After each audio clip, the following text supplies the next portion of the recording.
welcome to The Case For, a Baseball Hall of Fame podcast. I'm your host, attorney and baseball fan extraordinaire, Russell Christian. On each episode of this podcast, I examine a different Major League Baseball player's career, and I'll make the case for whether I believe the player does or does not deserve enshrinement in the National Baseball Hall of Fame and Museum in Cooperstown, New York.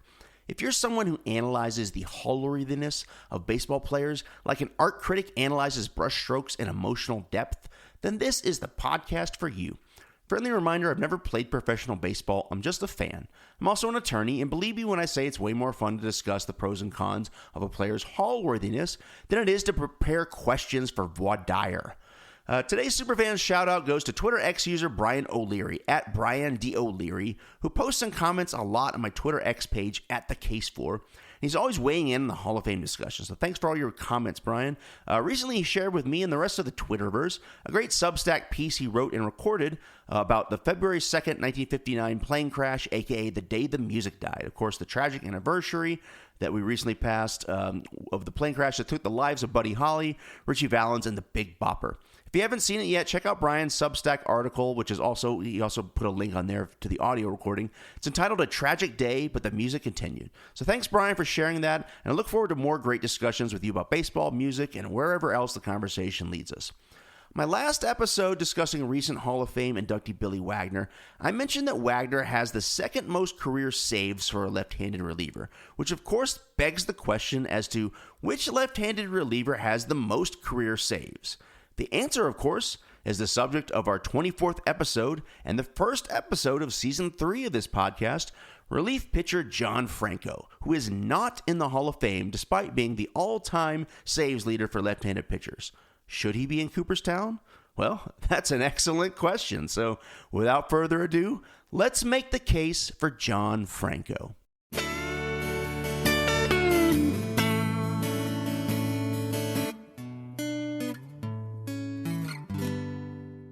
Relief pitcher John Franco was born in Brooklyn, New York in 1960. His father, Jim Franco, was a New York City sanitation worker, and at various times during John's pitching career, he would wear an orange Department of Sanitation t-shirt under his uniform to honor his father. The color orange would also play another huge role in young John Franco's life. In 1962, just 2 years after he was born, the New York Mets played their first season in Major League Baseball. The Mets were one of two expansion teams that 1962 season, the other being the Houston Colt 45s, later renamed the Astros. But the Mets played a special role in Major League Baseball's burgeoning expansion.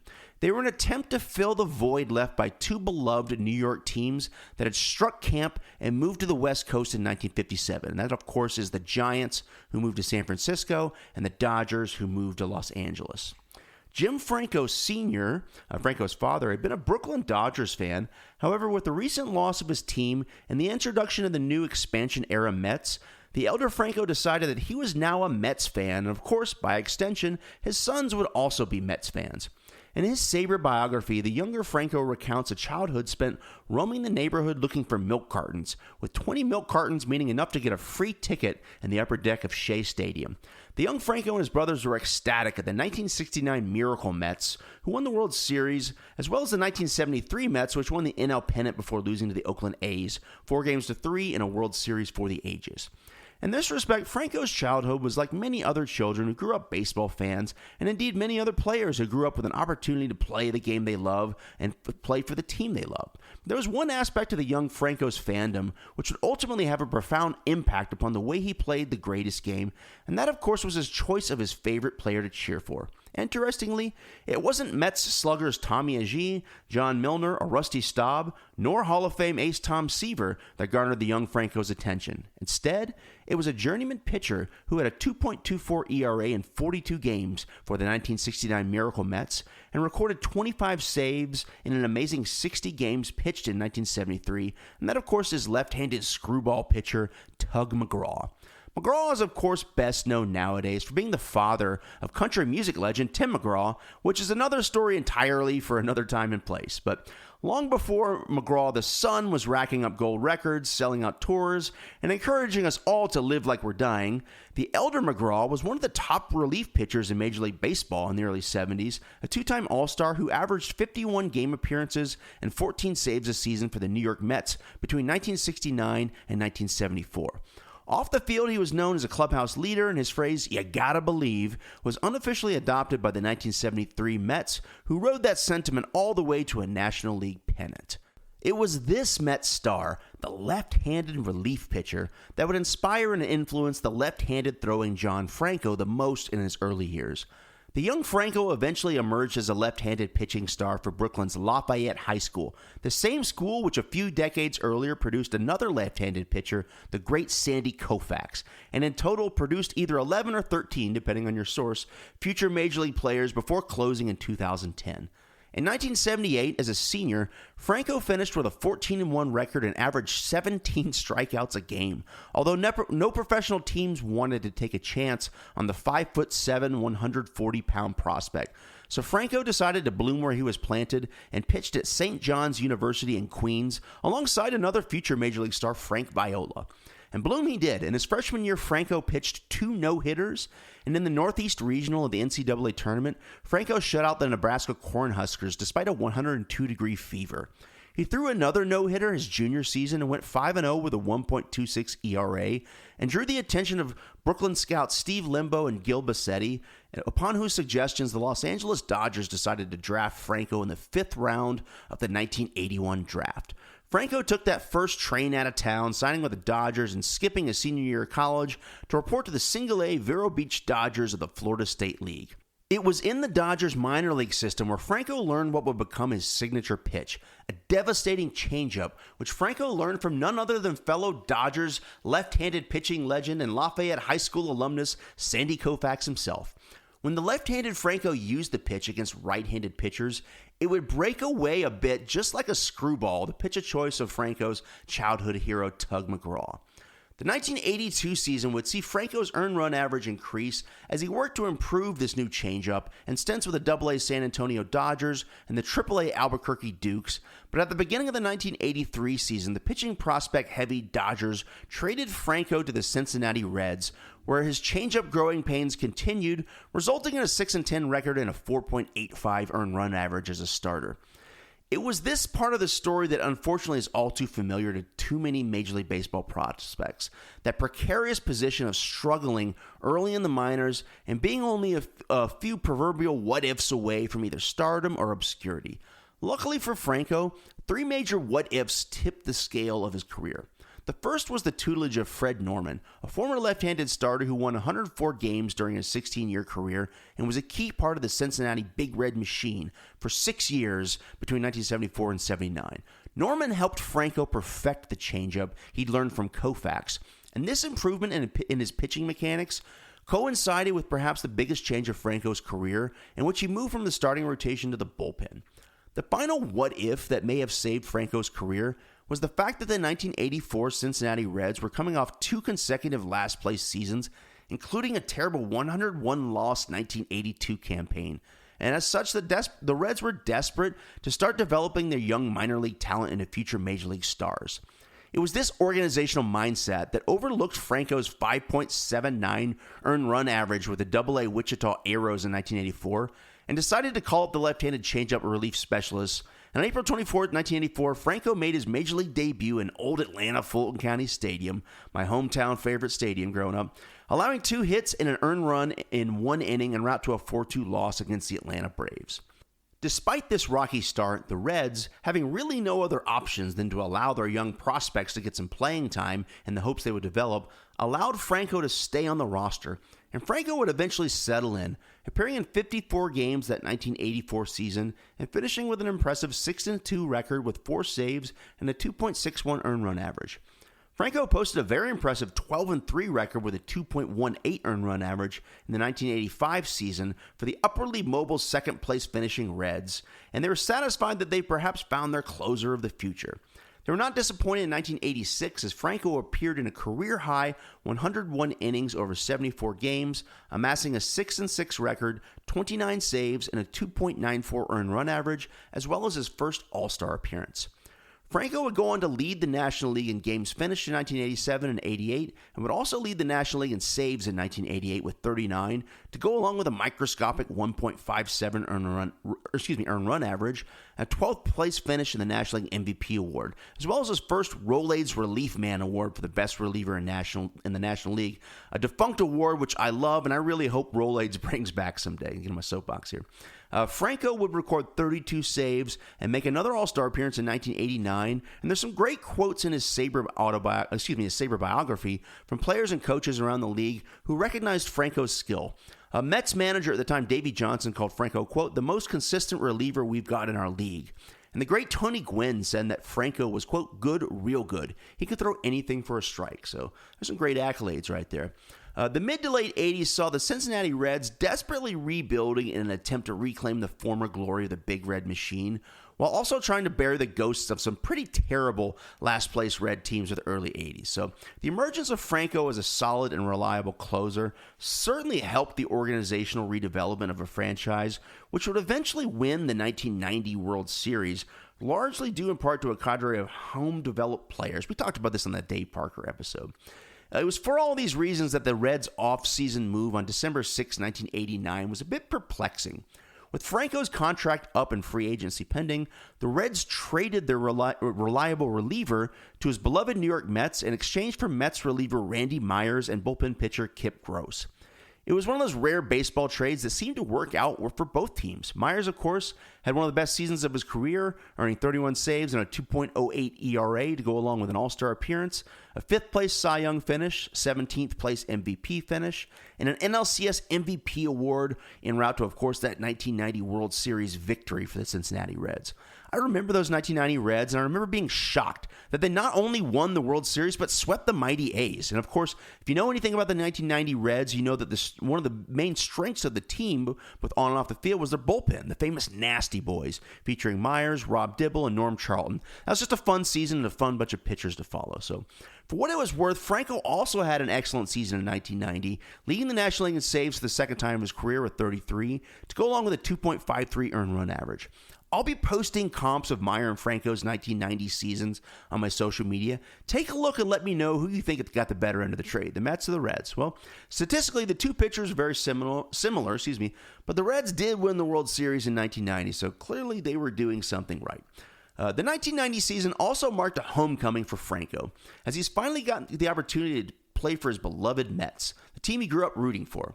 It would also be the team for which Franco is most associated, as he would be a Met for the next 15 seasons. Interestingly, however, that 1990 season was actually the last one in which Franco was named an All-Star, and it's a bit ironic of sort that Franco is most associated with the Mets, because 3 out of his 4 All-Star appearances were with the Reds. But that doesn't mean that Franco's run with the Mets was bad. In fact, he had a very good stretch with the Mets. The bulk of Franco's remaining strong seasons were between 1990 and 1999. During that stretch, he averaged 27 saves per season, along with a 2.81 ERA. He led the National League in saves during the strike-shortened season of 1994 with 30 saves, the third and final time in his career that he would lead the league in saves. The 1994 season was the only season in which Franco received Cy Young votes. He finished 7th that year, the highest finish that season for a reliever. He also finished 20th in the MVP voting that year. Of course, Hall of Famer Greg Maddux ran away with the Cy Young Award in 1994 with a unanimous finish for the Braves.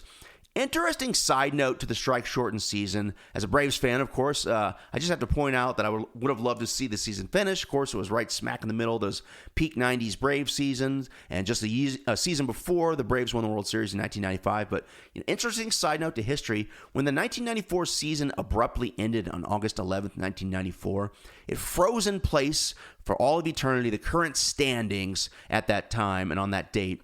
And on that day, the mighty Braves were actually 6 games out of first place behind the now defunct Montreal Expos, which leads us to one of the biggest what-ifs of baseball history. What if the strike-shortened season hadn't ended and then continued? And what if the Expos had made a postseason run and possibly, who knows, heck, even made or won a World Series?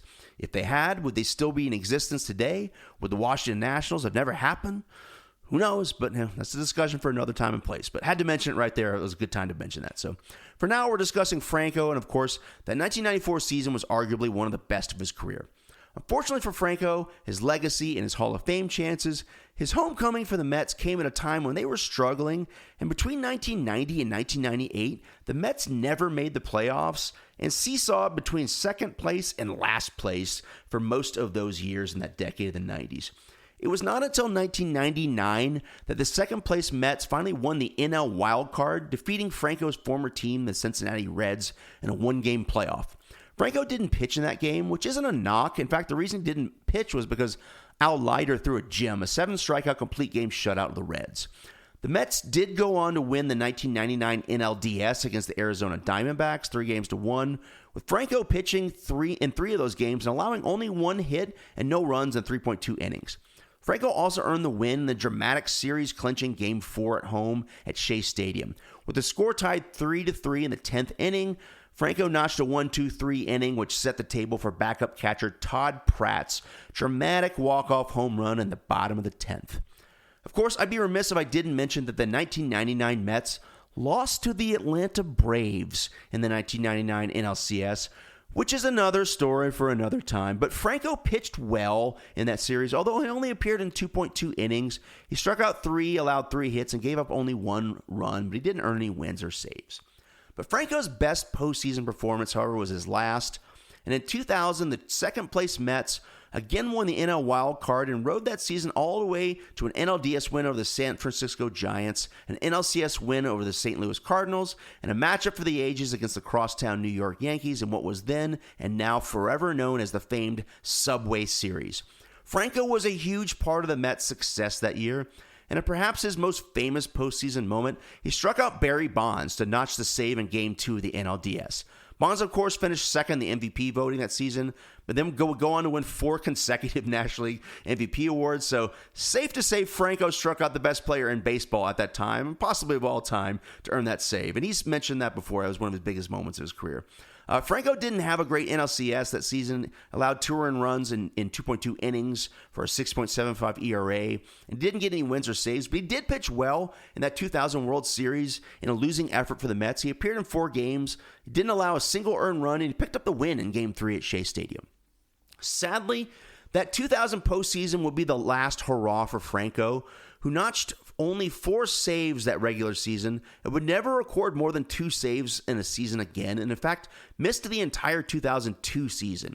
The abrupt downward portion of Franco's career all started with a strained flexor tendon in the middle finger of his pitching hand in July 1999, which sidelined him for 2 months, and upon his return, Franco lost his position to closer Armando Benitez. And a side note of baseball history, Franco probably could have requested a trade and gotten a role somewhere else as a closer, assuming he was healthy, but he decided to stay with the Mets and mentor the young Benitez, and it was this type of leadership, as well as his 15-year run with the Mets, that led to one of the greatest honors of Franco's career, and that occurred in May of 2001, when John Franco was named captain of the New York Mets, the first such captain since 1989, when Keith Hernandez and Hall of Famer Gary Carter were co-captains. It's also worth noting in a tragic side story that, of course, that 2001 season saw the terrorist attacks in the World Trade Center on September 11, 2001. The attacks deeply affected Franco on a personal level, and in a 2012 interview, he mentioned that he lost many friends that were firemen, policemen, and bankers in the World Trade Center.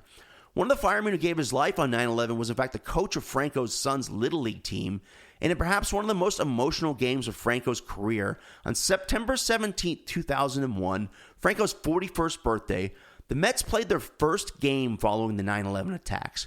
At that time, Shea Stadium was still being used as a staging ground for rescue efforts, so the Mets took on the Pirates in Pittsburgh. Franco made his appearance in the 8th inning and held the Pirates scoreless, eventually earning the win that day in one of the most dramatic and emotional games of Franco or really any other player's lives. Franco's efforts to help New York heal didn't stop there, and Franco was very active in charity work following 9/11, so much so that Major League Baseball gave Franco the prestigious Lou Gehrig Award after the season in 2001. In terms of Franco's pitching career, however, it was quickly coming to an end, and Franco, like I mentioned, missed all of 2002 due to Tommy John surgery, and upon his return in 2003, he did manage to earn a respectable 2.62 earned run average in 38 games. And on August 24th, 2003, Franco earned the 424th and final save of his career. He'd finished his historic tenure with the Mets in 2004, appearing in only 16 games with a 2-7 record and a 5.28 earned run average. And following the 2004 season, free agent Franco signed with the Houston Astros, where he'd finished his career with an unfortunate 7.20 ERA in 31 games before being unceremoniously designated for assignment on July 2nd, 2005. Franco was quoted afterwards as saying, quote, "I'm disappointed, but my numbers aren't that good. It's part of the game. They have a number of young guys they want to take a look at." With no other teams willing to sign Franco, his 21-year major league career came to an end. Was Franco's 21-year career good enough to warrant induction into Cooperstown? Well, let's take a look at Franco's stats. John Franco played 21 seasons in Major League Baseball, most notably 15 with the New York Mets. As I mentioned earlier, Franco actually pitched only 14 of those 15 seasons with the Mets. He missed all of 2002 due to Tommy John surgery. Franco pitched in 1,119 games during his career, which at the time of his retirement was the second most all-time, behind another Mets closer, Jesse Orosco. Of note, Orosco is still the all-time leader in games played for a pitcher, with Mike Stanton in the second-place position and John Franco currently in third place all-time for games pitched amongst pitchers. Franco's 424 career saves is currently the 7th best all-time and the most career saves in Major League history for a left-handed pitcher. It's worth noting, however, that as relief pitching is a relatively new concept, the all-time career saves leaders has been in a bit of constant, evolution since relief pitching really emerged as the standard norm in baseball, probably in the 70s, late 60s, early 70s. As such, I think it's very important to note that at the time of Franco's retirement, he was second all-time in career saves behind Hall of Famer Lee Smith at 478. I also have to mention that Franco's 424 career saves are 2 more than recent Hall of Fame inductee and fellow left-handed reliever Billy Wagner, who retired with 422 saves. So in terms of an elevator pitch for Franco's counting stats, again, he's currently 7th all-time in saves and 3rd in games pitched, and at the time of his retirement, he was 2nd all-time in both saves and games pitched. That's pretty impressive.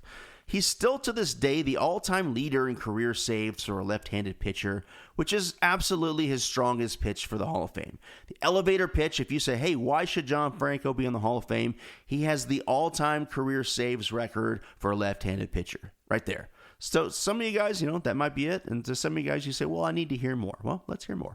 For better or worse, the Hall of Fame case for relief pitchers is largely based upon their career saves total. But, for the sake of being thorough, let's examine Franco's career counting stats as well as some of his advanced statistics. Because I think, again, for Franco, his Hall of Fame case really comes down to 2 criteria. The first is, how much stock do you put in his place as the all-time leader in saves for a left-handed pitcher? I mean, I gotta say, that's a hell of a Cooperstown resume and a hell of an elevator pitch right there. For some voters, that might be enough.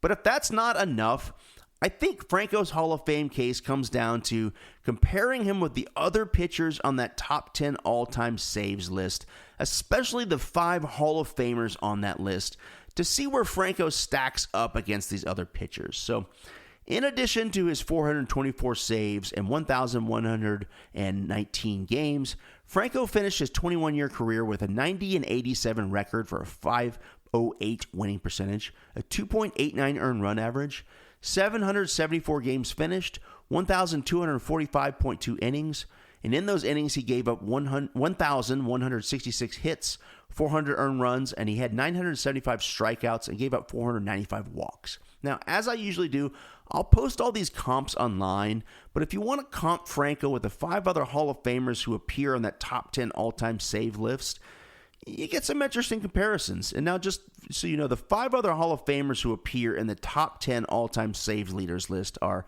Mariano Rivera, Trevor Hoffman, Lee Smith, Billy Wagner, and Dennis Eckersley. For the sake of simplicity and for marketing, I'm going to refer to these guys as the Saves 6, all right? That's Rivera, Hoffman, Smith, Wagner, Eckersley, and Franco. When you compare all of these players head-to-head, it gets interesting. Franco doesn't really stand out except for a couple categories, but it's really interesting. I'm going to post these online.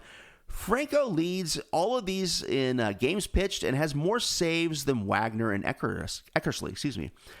His 2.89 earned run average is almost identical to Hoffman's. Trevor Hoffman had a 2.87 earned run average, so almost an identical almost an identical earned run average as Trevor Hoffman, and his earned run average is actually better. In earned run average, you want a lower ERA is better. John Franco has a lower and therefore better earned run average than Lee Smith. Lee Smith's career earned run average is 3.03. And also, too, John Franco has a better career earned run average than Dennis Eckersley, who has a career ERA of 3.50. Although, of course, Eckersley spent half his career as a starter, which makes him kind of an outlier in terms of his career stats. He throws everything off in the air in the save 6 because Eckersley was a starter and a reliever. So, for example, Eckersley has 197 career wins, but Franco's 90 wins ranks him second all-time amongst the save 6. All the other guys in the save 6, except for Eckersley, were full-time starters their entire career. So that's pretty impressive. Amongst that save 6, Franco has the most wins, apart from Eckersley, and has an almost identical ERA to Trevor Hoffman, and a better ERA than Lee Smith. That's kind of interesting. More saves than Billy Wagner. I think that's kind of interesting. So what about the advanced stats? Let's start with WAR. Of course, Eck leads the save 6 in WAR, having pitched almost twice the amount of innings as any of these other pitchers due to his former career as a starter. So Eck leads with a 62.1 WAR. And of course, Mariano Rivera has a very impressive 56.3 WAR for a career relief pitcher. That's really good for a career relief pitcher. Franco's career WAR is 23.4. Now, if you're listening right now, this might be a non-starter for you. It doesn't sound very impressive, but you have to look at that in the context of this save 6. It's actually in the ballpark of these other pitchers. Franco's got the career WAR at 23.4. For comparison's sake, Lee Smith's career WAR is 28.9. Trevor Hoffman's is 28, and Wagner's is 27.7. So Franco's career WAR is only 4.3 points lower than fellow left-handed reliever Billy Wagner. So I'm not saying that Franco's WAR gets him in the Hall of Fame. I'm just saying, look, if you're one of these warheads out there, if you take a look at Franco's career WAR at 23.4 and immediately dismiss him, not so fast, because you have to view him in the context of other relief pitchers. And in this save 6, again, Franco and then 5 of the other guys in the top 10 all-time career saves list who are in the Hall of Fame, his career WAR isn't that far off. Some of these other guys, again, Smith, Hoffman, Wagner, all in the 20s in career WAR. Franco's got a 23.4, so it's not that far off the mark. So I'm just saying, again, I'm not saying that gets him the Hall of Fame. I'm just saying you got to look at that career WAR in the context of his position as a relief pitcher and realize it's comparable, not better, but comparable to other Hall of Fame relief pitchers. For further context, if you compare Franco's stats head-to-head with the 4 pitchers in the top 10 all-time career saves list who are not in the Hall of Fame, Franco has the second highest career WAR of those 5 pitchers. The other pitchers, just so you know, in that top 10 all-time career saves list who aren't in the Hall of Fame are Kenley Jansen, Craig Kimbrell, Francisco Rodriguez, and Joe Nathan. It's worth noting, of course, that Jansen and Kimbrell are still playing and therefore not eligible yet for the Hall of Fame, but have compelling Hall of Fame cases, and I think they may make the Hall of Fame someday. Francisco Rodriguez, or K-Rod, of course, I've mentioned on prior episodes, he's got some off-field issues that have kept him out and will probably keep him out, but otherwise, I think on his stats alone, he's got a really good Hall of Fame case. So a bit of a deep rabbit hole here, but Franco's career WAR of 23.4 is better than 2 of the other pitchers on the top 10 all-time career save list. So taken in that context, again, it's not going to move the needle to push him into the Hall of Fame, but I don't think it's something that should be counted against him. Now, what about other advanced stats? Let's take a deep dive into those, especially as they compare with the saves 6.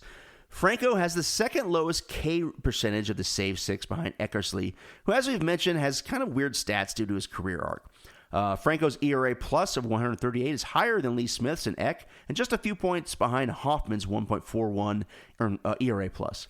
Franco's K9 rate is 7.0, second lowest to Eckersley's. Wagner leads all these with an incredible 11.9 K9. Franco's WHIP, that's walks plus hits per innings, is 1.333. It's the highest. So it's the worst of those save six, but still it's comparable to Lee Smith's. Lee Smith has a 1.256 WHIP, so relatively close to Lee Smith. Also, too, in his 21 years of pitching, opposing batters were held to a 2.49 batting average and a 322 on base percentage against Franco. That's comparable to Lee Smith, who had who held opposing batters to a 236 batting average and 306 on base percentage, as well as Dennis Eckersley, who held batters to a 246 batting average. But still, Franco's career batting average against and on base percentage against is the worst of the group. So, to briefly recap, of the save six, Franco has the worst fielding independent pitching, batted balls per 9 rate, and WHIP, but the fourth best ERA plus. He's also got the most wins apart from Eckersley, who of course was a starting pitcher for part of his career. Now, there's a whole world of additional advanced stats we could go down, but just for the sake of time, I'm going to stop here because the advanced stats, as far as I see, I don't think they necessarily hurt his Hall of Fame case. Again, you can look at some of those advanced stats and say, well, it's not too far off other Hall of Famers. I also just don't think they really help it. And I don't think moving forward that's really going to help John Franco's case, especially because as we look at the Hall of Fame players moving forward, there's really this emphasis on advanced statistics. So other than the career games pitched and the save totals and the win total, which wins aren't as big a deal as they used to be, Franco doesn't really stand out amongst the save six in any advanced stats beyond ERA plus. So I'm just going to circle back to what I said at the beginning of this section. Franco's Hall of Fame case really comes down to his status as the all-time saves leader for left-handed pitchers, as well as his rank as third all-time in games pitched and seventh all-time in saves. And the fact that at the time of his retirement, he was second all-time in those categories, games pitched and saves. So Franco's Hall of Fame case is kind of a zero-sum game. Either he's 100% a Hall of Famer based on the fact that he's the all-time saves leader for left-handed pitchers, or he's 100% not a Hall of Famer, considering a lot of guys on that top 10 list in saves aren't in the Hall of Fame. It probably won't be, and his advanced stats really don't move the needle. So I think your decision as to whether you think John Franco is going to be in the Hall of Fame is just based on how much weight you put on his status as the all-time career saves leaders for left-handed pitchers. Now, what about hardware? Does hardware help Franco's case? John Franco was a 4-time All-Star, a 2-time Rolaids Relief Pitcher of the Year, the 2001 Lou Gehrig Award winner, a Mets captain, and was a 2012 inductee into the New York Mets Hall of Fame. So he also had some solid postseason performances at the end of his career, despite injuries which impacted his regular season playing career during those years. Of the saves six, Franco's 4 All-Star appearances are the least. Eck had 6, Hoffman, Smith, and Wagner had 7. Of course, Mariano Rivera had 13 All-Star appearances. So Eck was the only member of the Save Six to win a Cy Young Award. He actually won the Cy Young and MVP award in 1992 when he notched 51 saves with a 1.91 earned run average. Franco's 2 Rolaids Relief Award wins tied him with Hoffman and Eck, and were 1 less than Smith and 1 more than Wagner. For what it's worth, of the other pitchers in the top 10 all-time saves list, Henley Jansen also has 4 All-Star appearances, but otherwise every other pitcher, even the non-Hall of Famers, have more All-Star appearances than Franco. Kimbrel has 9, K-Rod has 6, along with 2 Rolaids Relief Awards, and Joe Nathan has 6 All-Star appearances and a Rolaids Relief Award. So, I know that All-Star appearances can be subjective, but I've read every year a lot of voters take a lot of stock in how many All-Star appearances a player had. So if All-Star appearances are your thing, 4-time All-Star isn't really going to move the needle, especially when you compare him to every other guy in the top 10 all-time career save list who has more All-Star appearances. So it's not really going to move the needle. Finally, as I mentioned, John Franco only received Cy Young votes in 1 season. That's 1994 when he finished 7th. And he received MVP votes in 2 seasons, 1988 and 1994.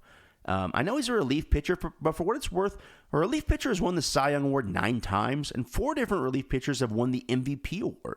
So for all you trivia buffs out there, that's Jim Constanti in 1950, Raleigh Fingers in 1981, Willie Hernandez in 1984, and Dennis Eckersley in 1992. So it's not uncommon for relievers to win the Cy Young and or the MVP awards, and there's certainly many relief pitchers who receive Cy Young votes every season. So for Franco to only get Cy Young votes in 1 season and MVP votes in 2 seasons doesn't help his case at all, nor do his 4 All-Stars. And in fact, when compared with other relief pitchers, I think they end up hurting his Hall of Fame case. So again, it's a zero-sum game. If you look at him as the all-time career saves leaders in left-handed pitchers, that you're either going to say he gets in or he doesn't. But again, impressive career for Franco, but on the hardware, he's not going to get in the Hall of Fame. Now let's look at the third and final factor I like to take into account when assessing someone's Hall of Fame case. That, of course, is the fame factor, the sizzle on the bacon. I like to go into the mystic a little bit. And I do think this factor, even though it's a bit, subjective, I actually think this helps Franco, whereas the hardware doesn't. When looking at John Franco's career, I'm reminded of that quote, born too late to explore the earth, born too soon to explore the stars. I've seen that quote in various forms of the internet. I'm not sure where that came from. It came from a book or something. So any super fans out there, if you know the source of that quote, feel free to chime in with your thoughts on Twitter X or Blue Sky. Tag me. Let me know where that came from. But I think of that quote, and I think it's a fitting quote to assess Franco's career. Because the cruel irony of Franco's career is that he's best known for being a longtime New York Mets player in the 90s and early 2000s, but unfortunately he was pitching for the Cincinnati Reds in 1986, the storied season in which the Mets won their second and so far last World Series. So not only did Franco miss out on being a part of that 1986 Mets championship squad, but by the time he was finally traded to the Mets in 1990, the team that traded him, the team for which he pitched for 6 years, the Reds, ended up winning the World Series that season. So kind of 2 huge what-ifs as to whether, do the Reds win the 1990 World Series title if Franco stays on? And would the Mets have won the 1986 title if they had picked Franco, had he been on the team? It's kind of impossible to tell, but we discussed this earlier. Franco had a great season in 1990. So did Randy Myers, the guy that the Mets traded to the Reds for Franco. And the chemistry of that Reds team in the bullpen was a huge part of their success. So, again, it's impossible to say whether the Reds would have won the World Series with Franco instead of Myers.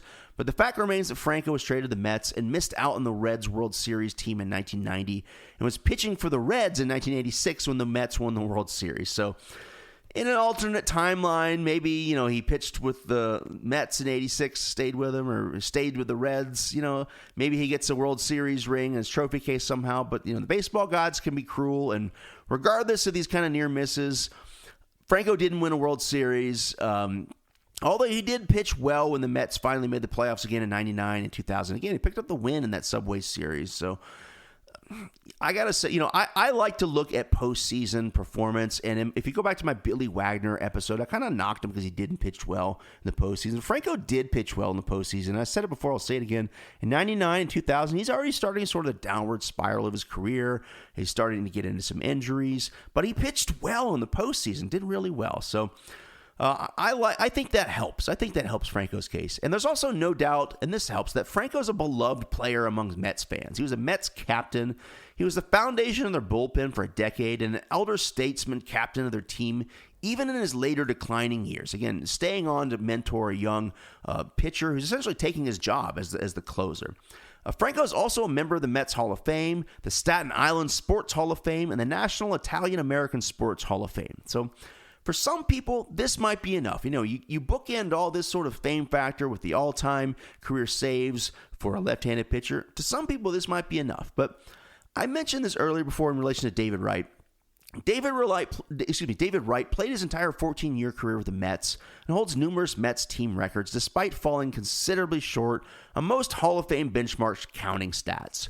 But it's interesting to note the Hall of Fame voting process takes into account a player's contribution to his team. Indeed, if you go on the Hall of Fame's website, under the Baseball Writers Association of America rules for election, Rule 5 states that voting shall be based upon, quote, the player's record, playing ability, integrity, sportsmanship, character, and contributions to the team or teams on which the player played. Now, if you follow the Hall of Fame debate closely, you know that one-team players, in other words, players that spend their entire careers with the same team, tend to stand out amongst Hall of Fame voters, and I think get sort of a subjective boost in their voting. Now, I read the above qualifications for that reason, to let my listeners know I don't think this is just some weird quirk of the voters. In fact, it's a criteria of admission to take into account the contributions to the team on which the players played. So, by definition, according to the rules for election, a player who spends his entire career or a long portion of that career on one team has a greater chance, by the definition of the rules, of getting into the Hall because their contributions to that team are going to be greater than someone that only spends a few years there. In Franco's case, he's a Mets legend who grew up rooting for the team. He spent 15 years as a Met. He's the all-time career saves leader for the New York Mets. He pitched heroically in 2 postseasons late in his career when he was otherwise having a regular season downward spiral, was hit with injuries, but he's stepped up and pitched really well. He was named a Mets team captain, which is a huge honor. And again, he was. If you're looking at contributions to the Mets, Franco undoubtedly earned that Hall of Fame criteria for election in terms of his contribution to the Mets. Beyond that, however, I think it's fair to say that Franco isn't well known outside of the Mets fandom, and maybe even some maybe even some diehard old timer Reds fans still hold on to Franco. But beyond that, he's not really a household name outside of Mets, maybe some Reds fans, but. I also think it's fair to say he was never known as the best closer in baseball. And in my opinion, between Franco's peak years in 1986 and 1998, there were several other closers who held that distinction of the best closer in baseball, including Lee Smith, Dennis Eckersley, Trevor Hoffman, and even Franco's trade mate Randy Myers, who led the league in saves 3 times, was a 4-time All-Star, an LCS MVP, and World Series champ. So I know, speaking for myself, who was actively, dare I say, obsessively following baseball in the 80s and 90s, I never considered Franco to be the best closer in baseball, but I did consider him a very good closer and the bedrock of the Mets bullpen for a decade. Ultimately, I think Franco's Hall of Fame case comes down to his contributions to the Mets, as well as his elevator pitch as the all-time career saves leader for left-handed pitchers. It's here I'll get on my soapbox a little and state in defense of relief pitchers that if we're talking about the all-time hits and home run leaders for left-handed batters, or the all-time win or strikeout leaders for left-handed starting pitchers, I don't even think there'd be a discussion. I think the person would be in the Hall of Fame. Yet here we are. We're looking at the all-time saves leader for left-handed relief pitchers not in the Hall of Fame, a position which historically hasn't quite gotten as much support for the Hall of Fame cases as offensive players or starting pitchers. And we're having this conversation. Now, right about now, you're probably saying to yourself, hey, knucklehead, Mariano Rivera is the only player voted in the Hall of Fame unanimously in history, and he's a relief pitcher. And that's true. But hey, let's just take a look at this. Let me go on a soapbox here. How many other relief pitchers have been voted into the Hall of Fame on the first ballot? Anyone know? Anyone want to guess? Well, amongst pitchers who were exclusively relief pitchers, Mariano Rivera is the only first ballot Hall of Fame relief pitcher. Dennis Eckersley and John Smoltz were both elected into the Hall of Fame on the first ballot, but of course, they had long and distinguished careers as starting pitchers before becoming a relief pitcher, so not really fair to say they're a reliever. They're kind of in their own category, but Mariano Rivera, only reliever to get in the Hall of Fame on the first ballot as someone who was a full-time relief pitcher all their career. So, apart from Mariano Rivera and Eckersley amongst the Save Six, you'll see, there wasn't a terrible amount of love from Hall of Fame voters. Just by purposes of comparison, Trevor Hoffman, despite being the first Major League player to reach both the 500 and 600 save milestones, and despite being baseball's all-time saves leader upon his retirement, and several years prior to his retirement, and despite being one of only 2 pitchers with 600 or more career saves, Mariano Rivera is the other, Hoffman wasn't elected to the Hall of Fame until his 3rd year on the ballot. Lee Smith, he spent 15 years on the Baseball Writers Association of America ballot, never got more than 50.6% of the vote, was eventually elected to the Hall via the Veterans Committee in 2019. That's 22 years after he retired from baseball. And same with Billy Wagner, who just got in. He was elected in his 10th and final year on the ballot. So apart from Mariano Rivera, yeah, I know Rivera is the only unanimous first ballot Hall of Famer in history, but apart from Rivera, relief pitchers don't tend to get a lot of love in the Hall of Fame vote. So how did John Franco do in the Hall of Fame vote? Interestingly, in his first and only appearance in 2011, he got 4.6% of the vote. John Franco was a one and done despite being, again, second all-time in career saves at his retirement and still to this day the all-time saves leader for left-handed relief pitchers. Now, I think it's interesting. I printed out that 2011 Baseball Writers Association of America ballot, and I will say, if you're a John Franco fan, if you're listening and you think he should be in the Hall of Fame, I'll defend the voters a little bit. That was a stacked ballot. There were the two guys who got in the Hall of Fame that year on the Baseball Writers Association of America ballot were Roberto Alomar and Burt Blyleven. Now, including those future Hall of Famers, there were 1, 2, 3, 4, 5, 6, 7, 8, 9, 10, 11, 12, 13 future Hall of Famers on that ballot, including Blyleven and Roberto Alomar. So just to show you how competitive that was, so we have John Franco getting a one and done, 4.6%, just below that 5% needed to stay on the ballot. The guys on the ballot who didn't get in the Hall of Fame, but eventually did get in the Hall of Fame, were Barry Larkin, Jack Morris, Lee Smith, Jeff Bagwell, Tim Raines, Edgar Martinez, Alan Trammell, Larry Walker, Fred McGriff, Dave Parker, and Harold Baines. All those guys were on the Baseball Writers ballot and didn't get in that year. And then that's not to mention the guys on the Baseball Writers ballot who didn't get in that year and haven't gotten in yet. Mark McGuire, fan favorite Don Mattingly, two-time MVP Dale Murphy, subject of my first episode and the subject of hashtag a year of Dale Murphy. Rafael Palmeiro, over 3,000 hits, 500 home runs. Juan Gonzalez, two-time Hall of Famer. So fair to say John Franco was on a stacked ballot that year. So in that busy, crowded field, he didn't get a lot of love. And the all-time saves leader for left-handed pitchers was a one and done in his first and only appearance on the ballot. So look, I'm just going to say, given how long it took some of these other relief pitchers to get in the Hall of Fame, I think it's fair to say that Franco has a long road ahead of him if he wants to get in the Hall of Fame, which brings us to our final section here, whether I think Franco deserves a vote as a Hall of Famer. Here's what I'll say. If I were a voting Baseball Writers Association of America member today, and Franco were on the ballot, I think I'd like to vote for him. And that's what my initial thought is. Yeah, I'd give him a vote based on the all-time career saves leaders list. But again, looking at that 2011 ballot, I got to say, they usually allow the voters to pick 10. I don't think John Franco would make my 10. I think I'd go Alomar, Blyleven, Larkin, Morris, Smith, Bagwell, Raines, Martinez, Trammell, Larry Walker, McGriff, Parker, Baines, Murphy. I run out. I'm going to have to start picking some of those guys who are in the Hall of Fame and say some of them don't get my vote. So I'm not going to go down a huge rabbit hole of who I would pick out of those 10, what 10 I would pick out of these. I would just say, look, John Franco, if I were a voting member in 2011, I probably wouldn't have voted. I'll say I wouldn't have voted for John Franco because I see 10 more players that I think were more deserving. But do I think that John Franco is not deserving of the Hall of Fame? Again, the second all-time in career saves, all-time career saves leader for a left-handed pitcher. I think he's got a deserving case. It's just a question of, the Hall of Fame is super competitive. And I don't have a time machine, so I can't go back in time and change the 2011 vote. He was kind of, I don't want to say a victim, but, he was on a crowded ballot and he didn't get in. Now, the question moving forward, what happened is he going to get it on a Veterans Committee ballot? And what I would say to that is I wouldn't be opposed. If I had a vote on a Veterans Committee ballot, I wouldn't be opposed to voting for Franco, but I'd have to see who he's up against because there's still a lot of deserving players that I think aren't in the Hall of Fame and should be. And the competition is fierce. So I just have to see who's on the ballot with him. That being said, I will say, look, his lengthy career, his all-time career saves leaders position for lefties, his contributions to the Mets organization, the off-field character helping out in New York after 9/11, the Lou Gehrig Award, all this stuff demonstrates to me he was certainly a great relief pitcher, he's a stand-up guy, and someone who has certainly enriched the Hall of Fame with his presence.